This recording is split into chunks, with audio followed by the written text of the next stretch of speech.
From a former military base to a launch pad for regional growth, the Greater Rockford Airport Authority celebrates 80 years of transforming the way the Forest City connects with the world. What 80 years it's been. Daniel Burbank is live at the Chicago Rockford International Airport on the milestone celebration and how the airport leaders are saying its growth fuels the region's future.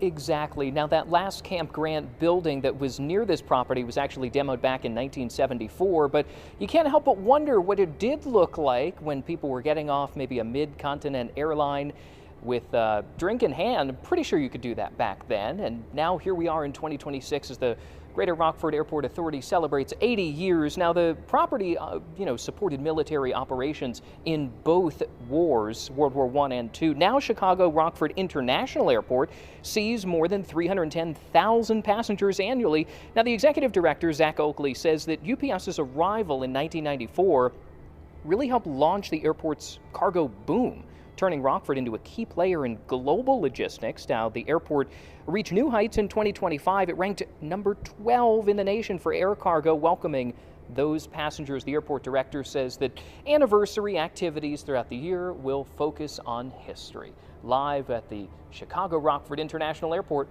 I'm Daniel Burbank. Thank you, Daniel. And that Chicago Rockford International Airport also houses Rock Valley College's aviation maintenance education program.